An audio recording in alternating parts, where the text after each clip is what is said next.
everyone and welcome to my channel. I'm Deb and this is DB Designs and Sewing Australia. Today I thought I'd take you through my makes for the week. Now the first thing I made was this beautiful bunting for my granddaughter Mia. She's actually got a small bookcase that hangs on the wall, and so I made her this so that we could tie it onto the ends of the bookcase. And it's actually really pretty, and it's just made out of crafting fabric.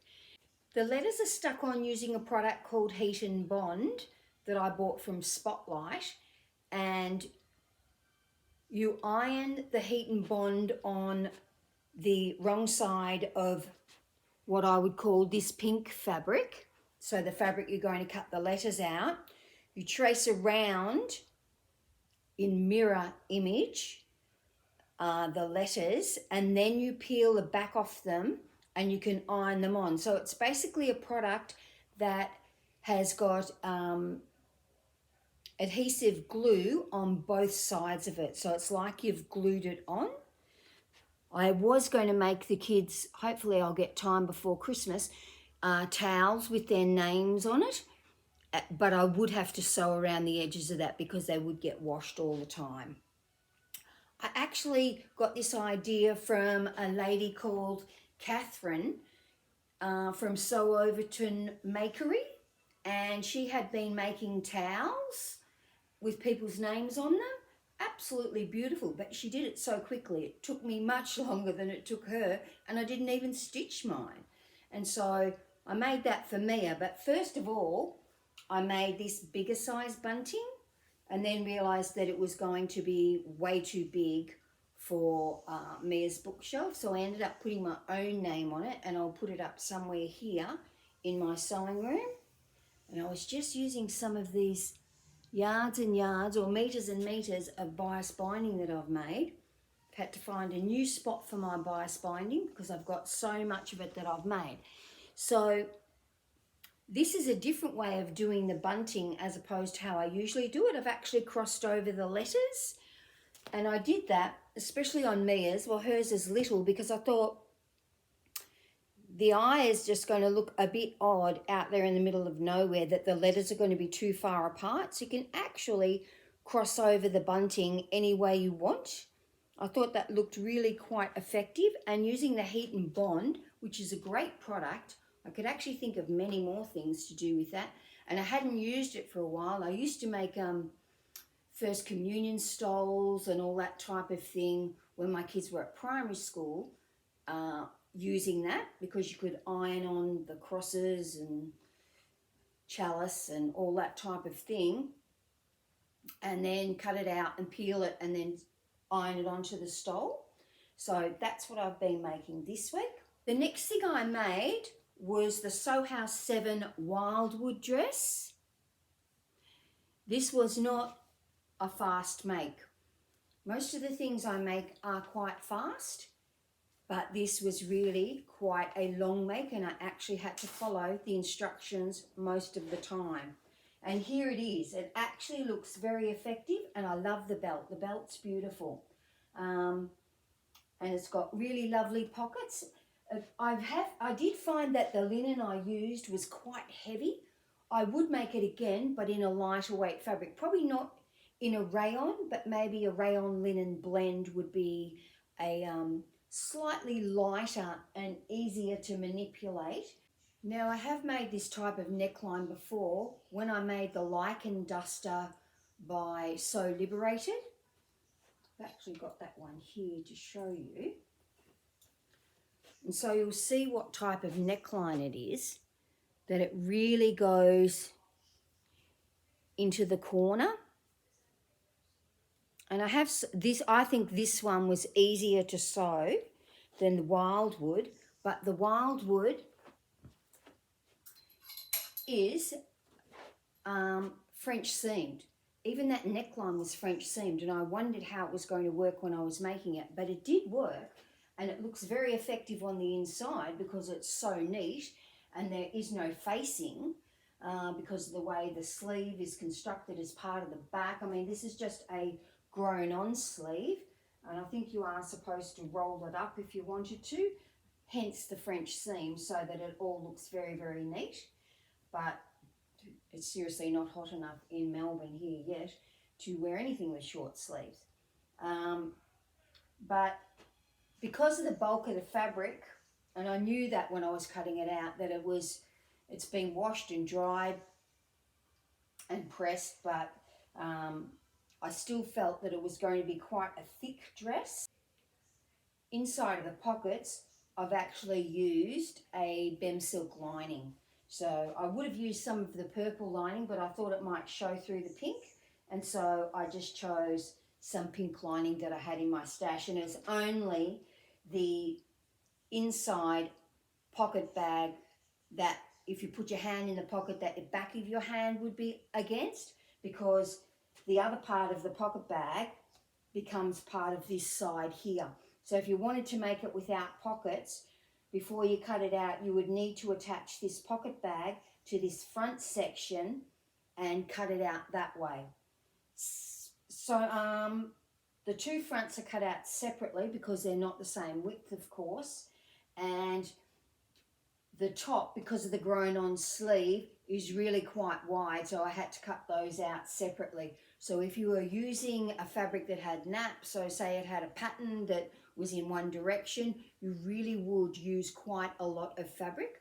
I was able to manipulate it in such a way that I didn't need to, but that's because I could turn the pattern up the other way. But of course, when you've got to be very careful when you're cutting out single-sided, that you turn the pattern over to cut the other one if you're cutting two pieces the same.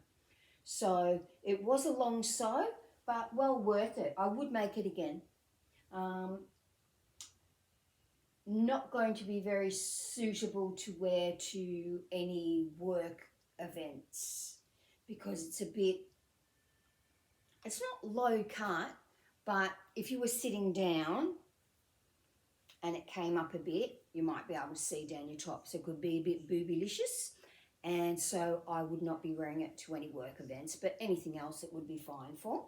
Now, what I'm wearing today. This is the Pixie Dress that I made as a toile. It's by Style Arc. Very easy sew, very quick sew.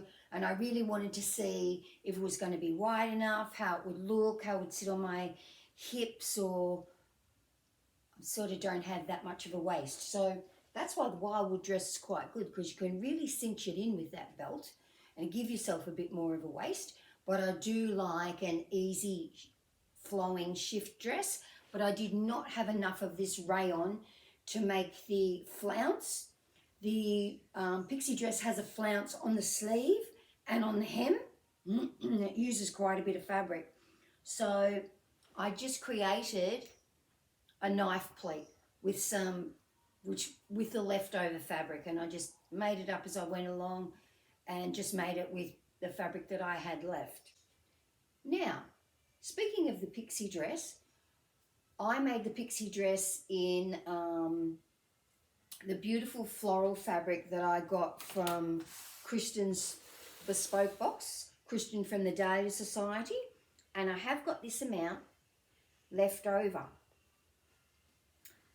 And as I finished my special project, which was the over-dyed denim coat, I was thinking, I did try and draw with some textures and thought about hand painting on a white linen jacket that I've got, because I've also got a tencel white jacket, so I don't need two. And then I thought, and after I'd used the heat and bond, I thought, you know what? I could put some heat and bond on the back of some of these flowers, cut the flowers out, and then just embroider around them or satin stitch around them and put that on that white jacket. So now I've got this in my special projects box. I have started to cut out some of the flowers, but I actually think I need to cut it out now that I've found the heat and bond. So I actually forgot all about that. I thought I would iron the heat and bond on some of the panels with the smaller flowers and then cut the flowers out after I'd already adhered it to it, because the heat and bond is seriously going to ruin your iron if you get any of it on it. The only heat and bond spotlight I've got, and that doesn't matter which spotlight store I went to, is like the heavy duty one, which means that there is a lot of glue on both sides of that. I have to put something down on my ironing board so that it doesn't actually go through. And the fabric is quite stiff. I think theirs is thicker. And so that's actually become quite stiff. Looks like it's got interfacing in it, but it doesn't. And we can see that that's flexible, but when it comes up to there, it's actually got quite a lot of glue on it. I will continue to try and get some light, because you can buy one called light. The heavy one's probably going to be great for the towels, because remember you're ironing it onto toweling. But I would like some light for some of the other things. The other things I've been doing this week is purchasing fabric. What a surprise. And I've bought this fabric, and it's in, I think you're supposed to make board shorts or some sort of bathers or something waterproof out of it. And I actually bought this fabric to make my granddaughter Phoebe an art smock, because my daughter told me that Phoebe's starting school next year and she needs an art smock and a library bag. But I think I'll make her an art smock in this, and then I'll take her out with me to Spotlight so that she can choose her own fabric for a library bag. And maybe she can help make the library bag, because she really is a bit into sewing, even though she's only 5. She can actually sew. And she's got a good eye, and she doesn't clip into the seams. So she can't cut out with the big scissors, but she cuts all the threads off and everything with the small scissors. So she really enjoys it, and she's got some way out taste. So how you get things for way out taste is you make them yourself. So I'm convincing her of that. Someone has to sew, and it's not going to be anyone else. I also bought this rib knit. Oh yes, you can see that. This rib knit, and that is to make 2 girls' dresses. I think I'll make the Issy dress again, because that was really quite successful. Phoebe had a green one on in my video I did where I dropped into my daughter's house. When I say dropped in, she lives hundreds of miles away, but when I'd gone to her house for Phoebe's 5th birthday, Phoebe was wearing a long sleeve green Issy dress. I think that's by Stylark too. And she told me to make a size 4, and I didn't think she'd be a 4. I thought she'd be smaller than that, but it actually fitted well. And so my other granddaughter, Adele, she wears size 4 as well. They're about the same size. So I thought I'd make them both an Issy dress out of that really nice, it's not really called navy, it's a navy marl, I suppose, and matching headbands with that. So that's what I've purchased this week. Also, what came in the mail, I've been trying to find Santa sack panels for Mia's Santa sack. This will be her first Christmas, and I really wanted the Very Hungry Caterpillar Santa one, but I just cannot get it.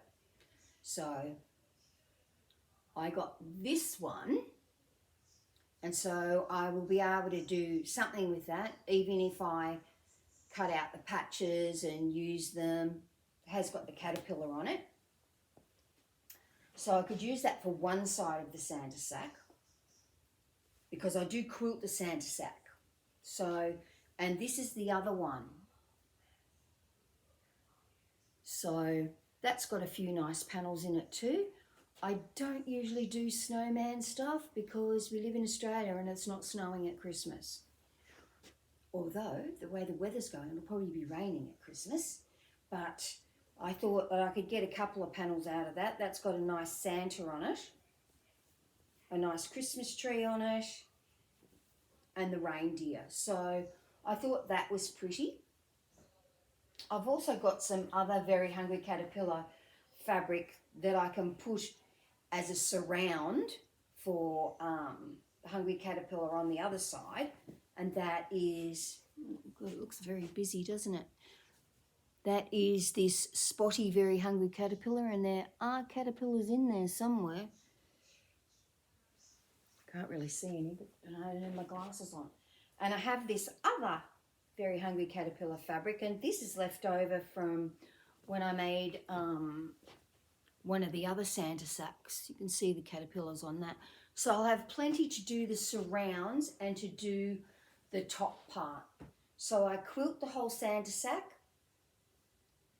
line it, and then I sew a big turnover cuff on the top, and I actually pad that out with that very fibrous fat wadding so that it looks puffed out. And the idea is for the Santa sack to be able to stand up by itself.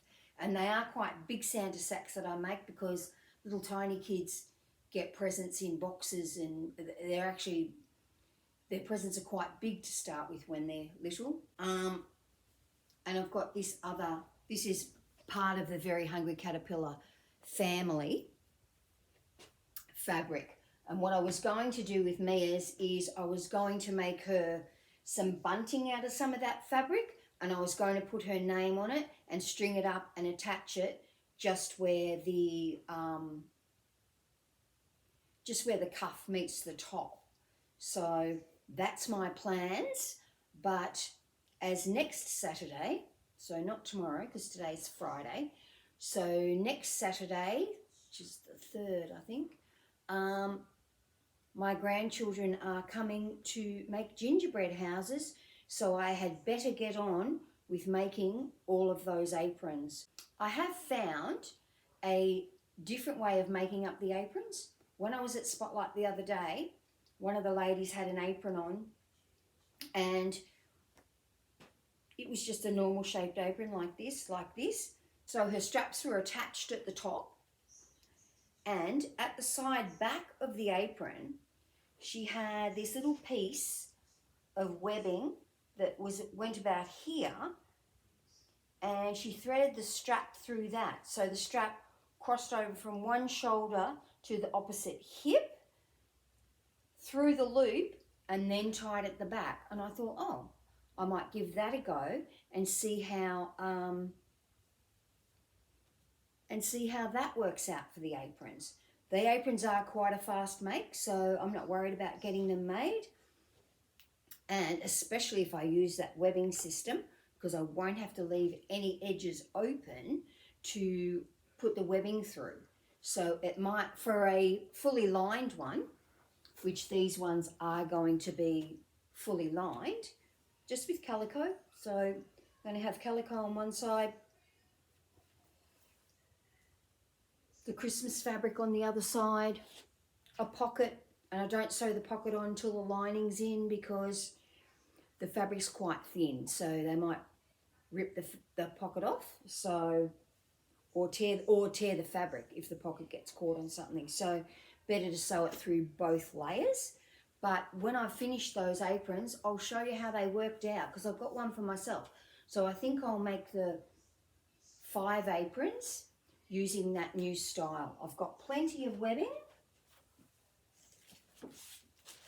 My new load of webbing just came, so I've got plenty of webbing to do that style, and I'll see how that goes. That might be a new type of apron, and I'll give you all a look when I'm finished. Everybody have a really good week, and hopefully I've finished those aprons by the time the children come. But I will show you pictures next week, which probably won't be till the Sunday, so it might be the week after by the time I get it uploaded, because my daughter that lives hundreds of kilometres away, they are coming to stay, and I think they're coming on the Friday, and they won't be going home till the Sunday or the Monday morning, so I probably won't have time to do any uploading, although Madden probably might like to. We'll see. I'll see you then. Have a good week. Bye.